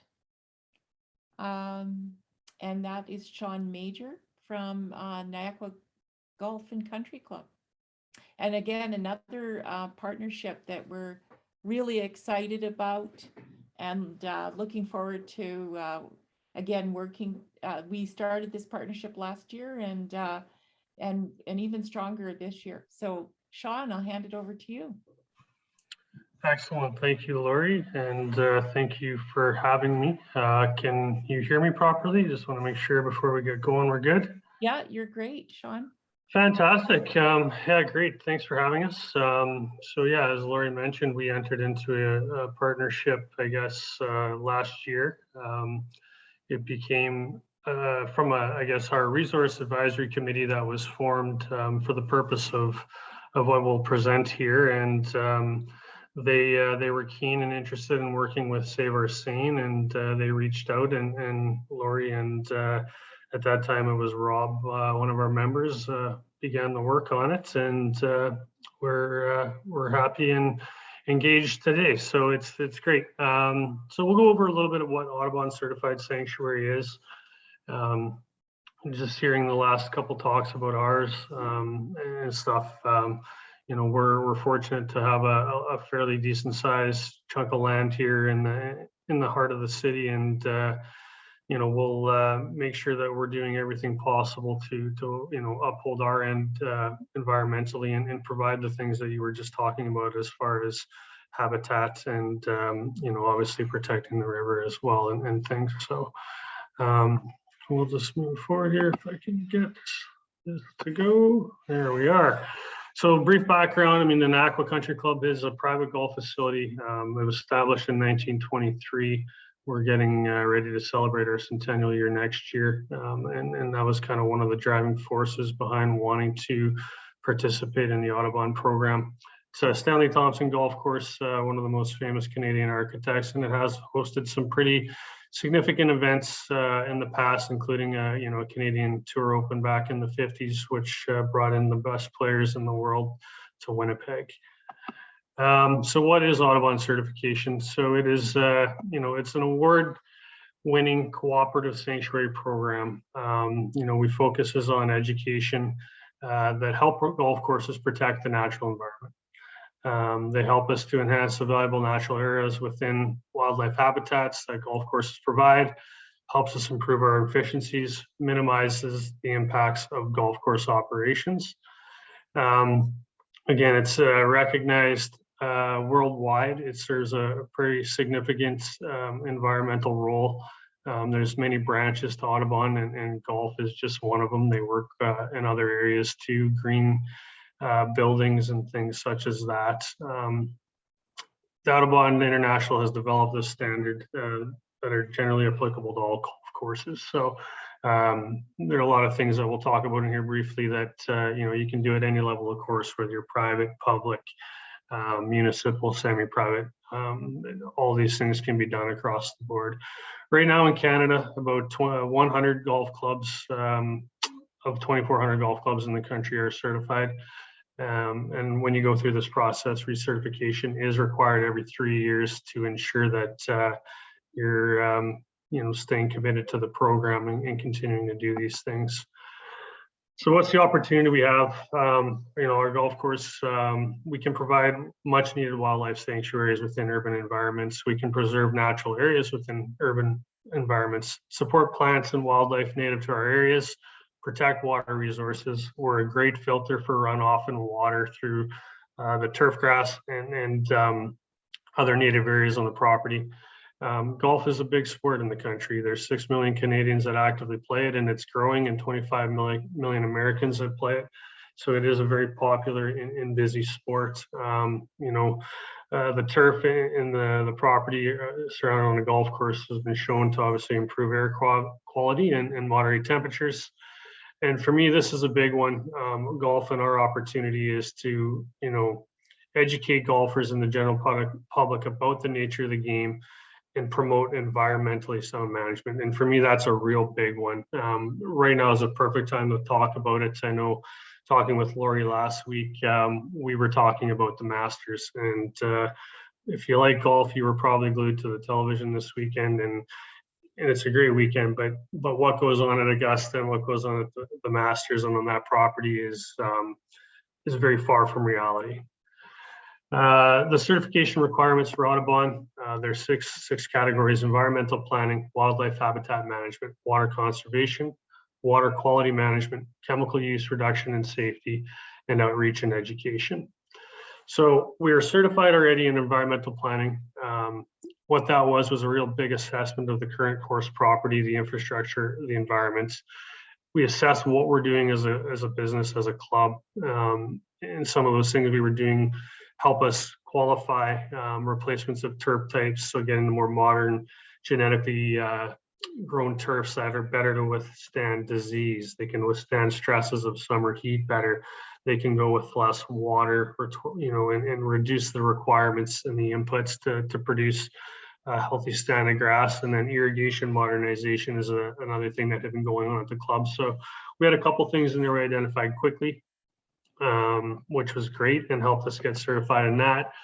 Chemical use reduction and safety were also certified in, which is great. So, you know, the projects there, and really the big one for us was increasing the cultural practices, to have playing surfaces that are acceptable and desired. The plants really need 4 things: that's air, water, sand, and fertility. And just making sure that we focus on those every opportunity we get, that we're producing the healthiest standard turf as possible. Healthy turf, you know, fights off disease, fights off stresses, without a lot of inputs. So that's a big one. Integrated pest management, that's been required for a number of years. It's you know, daily scouting for these concerns, and when we do find challenges or issues out there that we have to rectify, you know, it's not blanket treatments of anything. Making sure that if we do spray when we need to spray, we're only spraying where needed. We continue to monitor, follow up, report, record, and look after those things. Proper storage of anything we do use from a pesticide or fertilizer standpoint. You know, we've got that in place. It's all under lock and key. It's all in contained pads. There's no threat of any issues if there was an accident. And some future plans there included getting a GPS sprayer, which would make sure we're precision in our application. Water conservation is the third one. We're certified in that. So, you know, we've been renovating the original 1923 greens. We just completed 4 more in the fall. We will see those this spring. That's big. The amount of water that we're saving by replacing those is significant. We use moisture meters to read our volumetric water content in the soil before we make watering applications. We don't blanket water the entire property. We spend hours upon hours every day, literally hand watering to make sure we're as precise as possible and reduce our impacts on how much water is needed. And obviously last year, as we all know, that was very much needed across most of the province. There was a big reduction in irrigation areas over the last few years. This also included the installation of a monarch in the rough area. I did see something earlier referring to the David Suzuki Monarch program, but monarchs have reduced in population by over 90% in the last 10 to 12 years, and they are a key pollinator. So we have naturalized about a 1 acre area on the property. We've put milkweed in the ground along with a lot of other native flowering plants to try and promote and assist the monarchs on their annual migrations.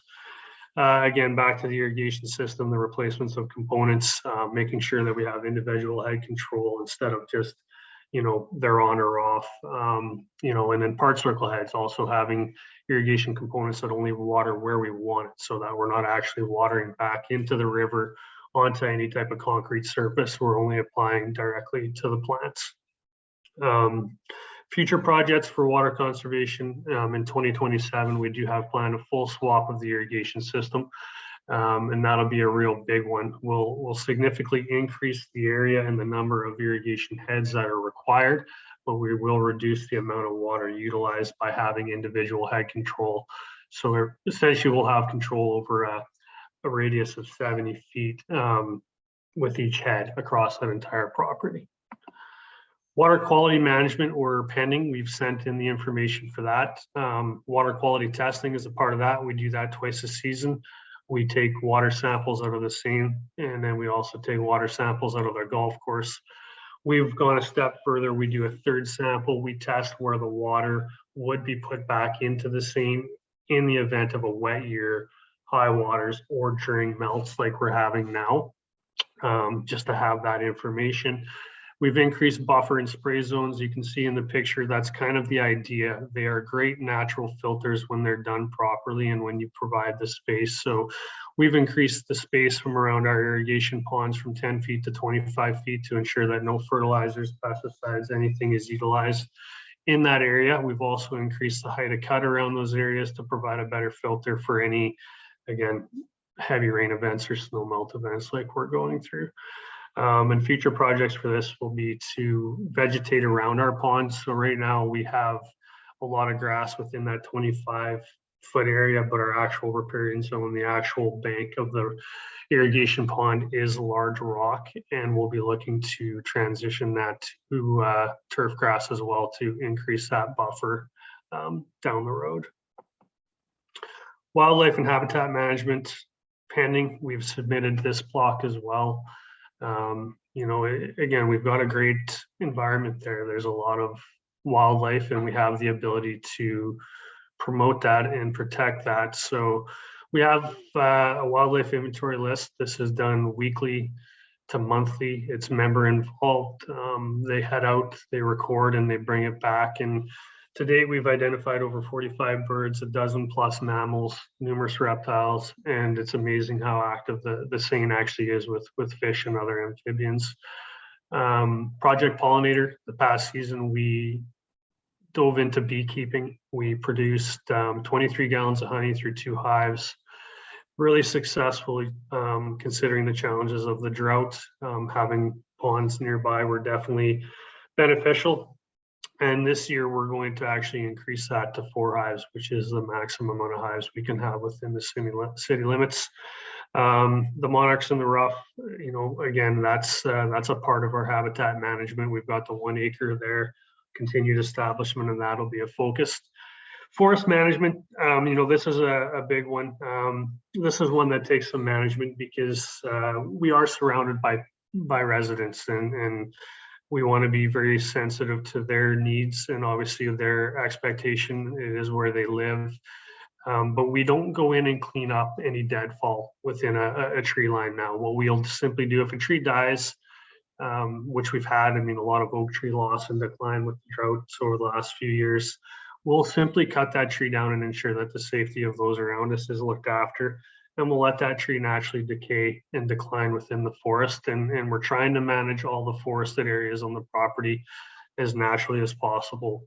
Again, keeping in mind the safety of the homeowners and the users of the property.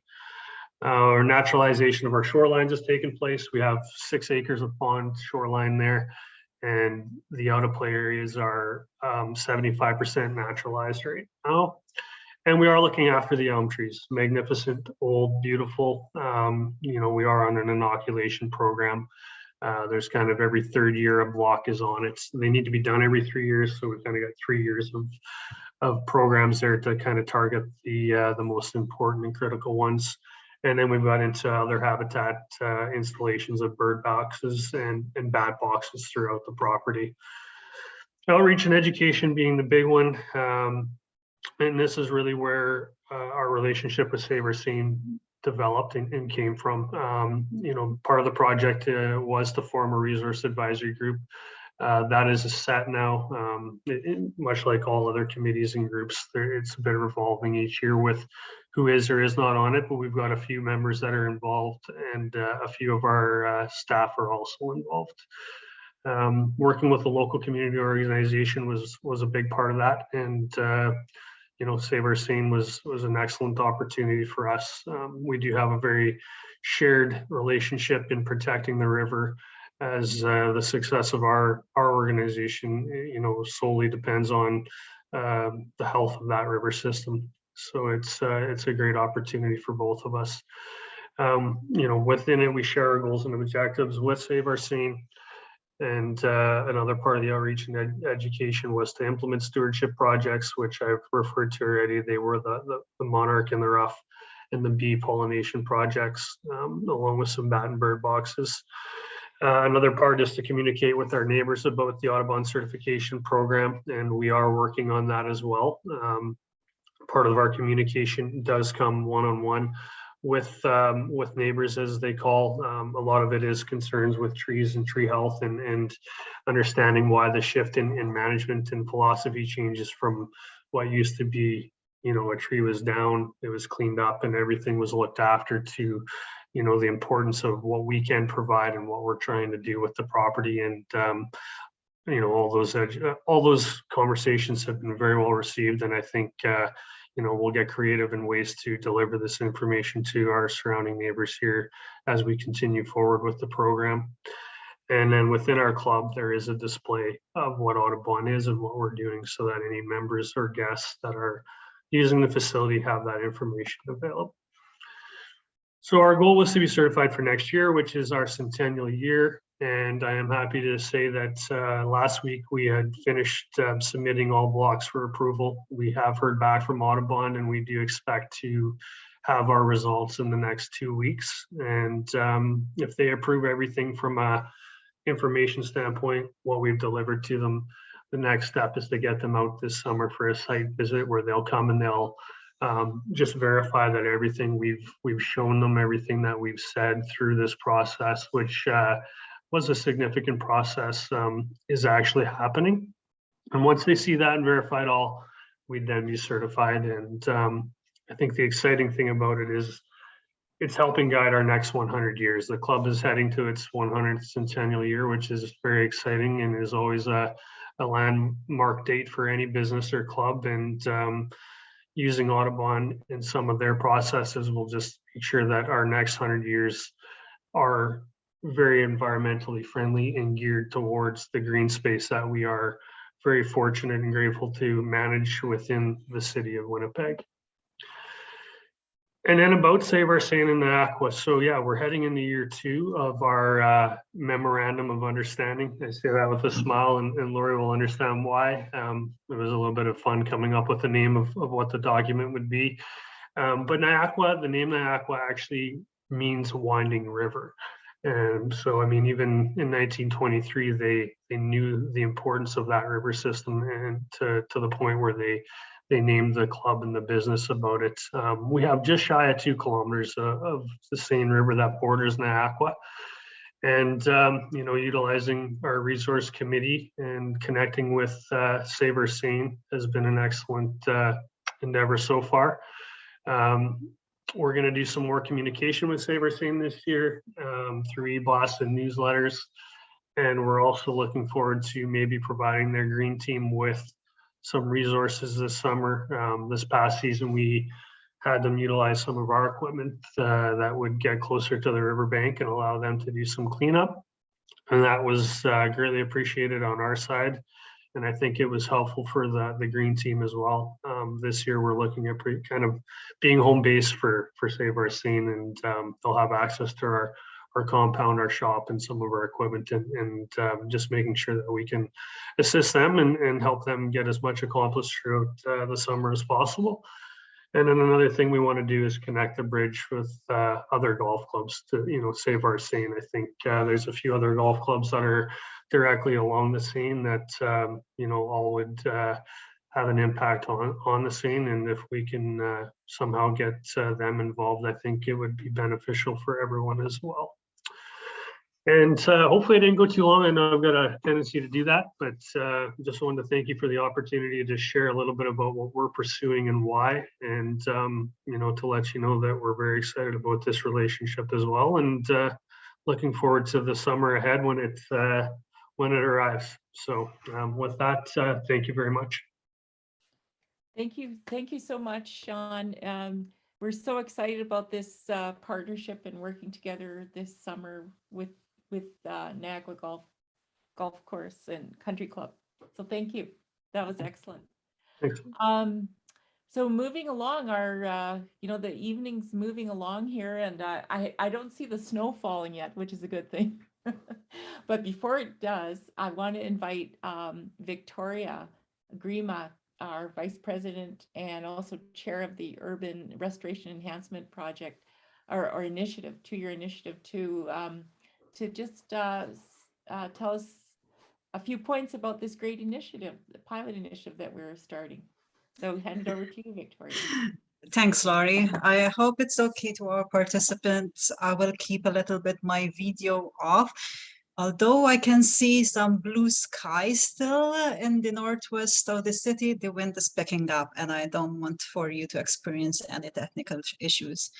So in order to understand the SOS Urban Restoration and Enhancement 2-year pilot initiative, how it came to be, we have to go a little bit down quickly to memory lane. And so we start with in the decade of the 2000s when Save Our Seine started really investing time on enhancement projects, and this to control invasive plants and encouraging also native species planting to promote biodiversity.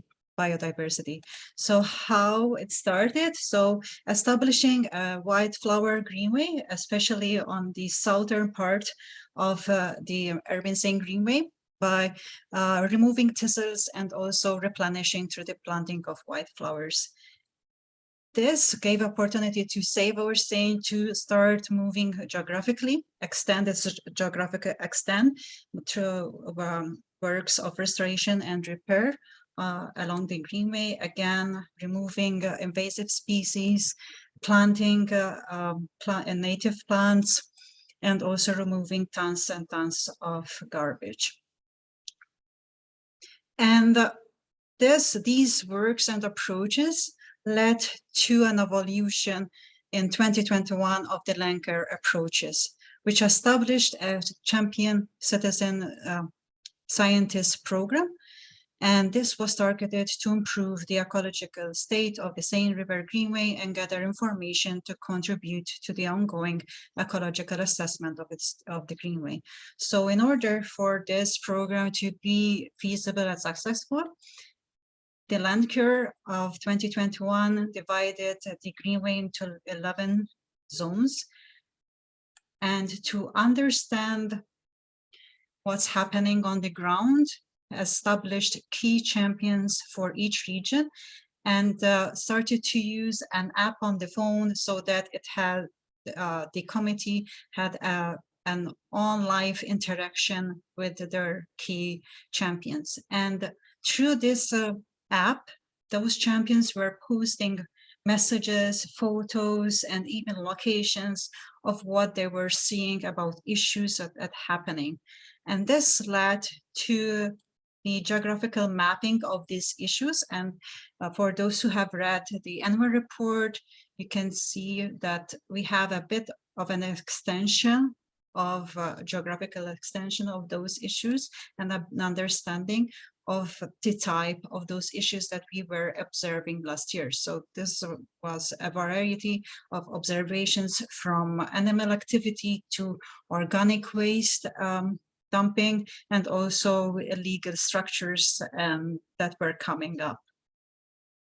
So in all, over 60 observations were noted through this particular activity, which led also for the land care to do at least 26 events across the Greenway. You can see here also the geographical extent, and as you noticed from the annual report, these events varied in nature, and also we did an educational component on it. If you can see on your right-hand side, we had a planting activity, this photo here, where the city naturalist was giving a bit of intro how they were going to plant the trees and the saplings. And obviously, yeah, we removed quite a tons of material.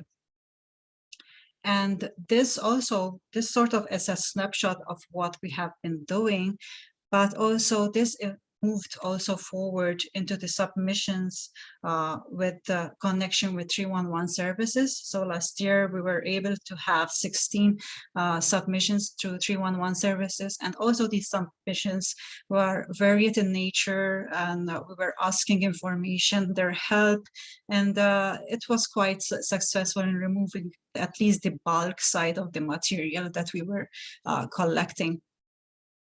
So all of this work and evolution was being consolidated now after a lot of consultation and deliberation on how we were working and how we were distribution of our resources. We're consolidating two committees into one. Why the Ice on the River with the land care? Because the Ice on the River, as you have seen earlier in our presentation, was focusing on gathering that information and queries on the Greenway that were coming to our social media. So we were seeing a lot of overlapping with the work of these two committees. And that's from these to work by merging these two together. That's how the 2-year pilot initiative came about to be, and is being consolidated into one committee, which is called the Restoration and Enhancement Committee. And this committee is being mandated with 5 objectives. And these objectives reflect the work that the Ice on the River and the Land Care Committee has been doing for the last couple of years. So the first objective is to foster natural forest regeneration. The second is gathering general Seine River Greenway concerns and observations, and increase public engagement and awareness on environment restoration and conservation, work in partnership with various entities, and also evaluate the effectiveness of sustainability of the initiative. However, since we're a bit tight on time, we cannot go through each of these objectives. So we're going to focus on one, and we go through the steps that we've been working on, so that we see this how we're going to develop it and see how we can have it a successful year on it. So we're going to focus on objective number 1, which is to foster natural forest regeneration. So when we started to think on how we're going to achieve this objective, the first step was to identify the goal. And the goal of this objective is to undertake European buckthorn removal in a strategic location. So we had to do a site selection exercise. And this site selection exercise was based on the observation made by the SOS champions and also the residents. But it was also dependent on the high density of seed production specimens, the heavy infestation, the general lack of native ground cover and shrubby vegetation, the potential to restore high variable forest interior, the popularity of the area among the residents, and also good access is important. In the last couple of years, Save Our Seine has been concentrating in its efforts to remove buckthorn, especially on the northern side of the Greenway. But if we remove the buckthorn in the targeted area, we protect further encroachment into an adjacent high natural areas. So the resultant is that we're going to focus on our work this year on the Glenwood neighborhood. This is one of the peak areas where buckthorn, there's a high density of buckthorn, and it's from this area that buckthorn spreads geographically on the north and on the south. So our efforts this year for this, also for this 2 pilot, as part of our 2 pilot year initiative, we're going to work on this area in order to see how we could be successful to remove buckthorn. So after we identified this area, the following step was to identify the partnering stakeholders, and this by identifying the ownership on both sides of the river of the targeted area. So on the west, we have public land, which is under the jurisdiction of the city of Winnipeg. And on the eastern side, we have the jurisdictions of the St. Boniface golf course and the Windsor golf course.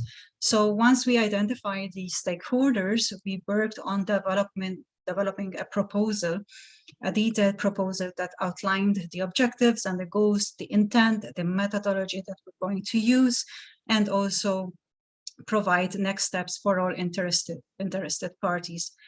Then this document was distributed, and its distribution targeted triggered setting up meetings with the city of Winnipeg and obviously the adjacent golf courses. We already carried out a meeting with the city of Winnipeg, which was very successful, and we have they're giving us all their support, and we discussed how we can dispose buckthorn, the supply of additional tools like extractivators that we can use, and the potential contractors that we might have to work with them in order to remove certain large species with chemical remediation, and also coordinate with the City Park East for the disposal of buckthorn debris on site. And this, as I said, this initial meeting was very successful, and they're helping us to identify key people that we can connect with this St. Boniface and the Winnipeg golf courses. Right now, we're waiting for this from the city to organize this meeting with them. Once we have a meeting established, we're hoping in a couple of days we meet with both of courses. So we would ask them to provide access to their grounds, determine when and where the work can be done, coordinate disposal, and determine also the appropriate travel route, the amount of time that we can finish the work on their grounds, but also mark and flag the specimen prior to the work. And this is very important because we don't want to disturb the activity of the golf courses. As you know, as we are aware, everybody wants to go out in view of COVID, so we don't want to disturb people, the public, and also we have to be safe for our people to work on their grounds too. Once, so why we've been doing and waiting to meet up with the golf courses, but also as a follow-up with the City of Winnipeg meeting, we've been working on identifying a work plan, and the work plan is going on the micro level of the zone itself. And we haven't identified 6 zones, 3 on the west side and 3 on the east side. And the red polygons areas, the work will concentrate on removing the seed producing and non-seed producing specimen, and the yellow polygons will target the removal of seed producing specimen. Once we identified these areas, and we also identified them as priority and low priority polygons, we also worked on a rough schedule for the work to be done. So there's going to be 2 phases for this year. For the first year of this work, we have a spring phase and a fall phase. The spring phase will concentrate between April, if weather permits, till June, and we will manually remove large seed producing buckthorn specimen using tools such as shovels and extractigators. And the larger specimen will be removed manually by sewing or by chainsaw operated by an arborist approved by the City of Winnipeg. In fact, we already have been approached by an arborist that works along the Seine, that he's interested to help us in this project.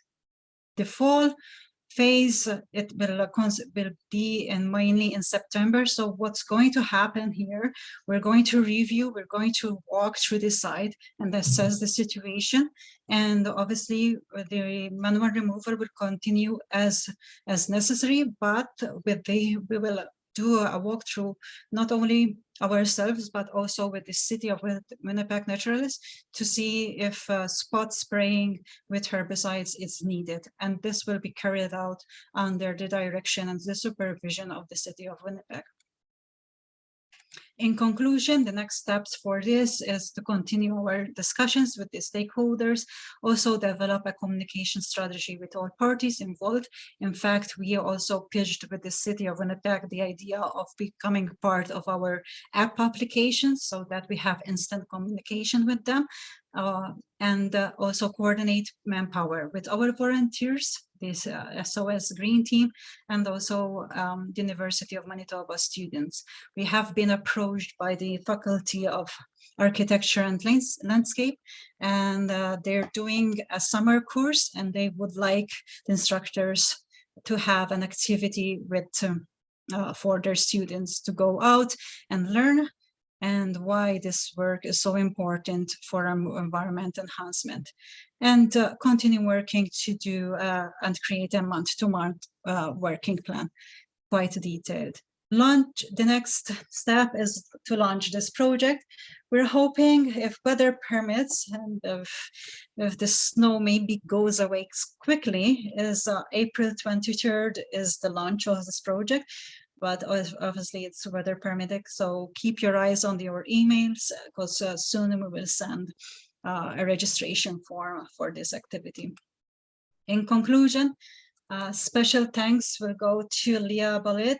She was the originator and the stronghold for this project. And obviously both committee members of Eyes on the River and the Land Cure, the board that provided guidance, and Lori for her patience and for hearing us during our brainstorming. And last least, one tree planted. We submitted an application to one tree planted organization to get some money to buy 13 extractigators. We were successful. And with the help of Anita Moyes, our secretary, she coordinated from the States with the supplier, and hold and behold, they arrived a few hours, maybe an hour ago, at Leah's house before our storm hit. So we're quite happy with that. Thank you. Wow. Thank you so much, Victoria. That's an excellent presentation. Thank you to Leah. Thank you to Anita. I know doing a lot of work there as well on this. Thanks to everybody on this committee. Fantastic work. So thank you. We won't have time for questions. I just want to conclude this portion of the evening to thank all of our panelists. Can we have a round of applause? I know we can't hear each other, but we can all thank this what a great panel. And just take a look at all this great work that's going on, great partnerships in all three areas that we're talking about, great partnerships, and really looking forward to this next year together. I want to thank all of you for coming tonight and in staying on. You know, waiting, we're all waiting for the storm to arrive in a little while, but I appreciate, you know, all taking this time for this warm time together here, and to celebrate this past year and to look forward to the next year.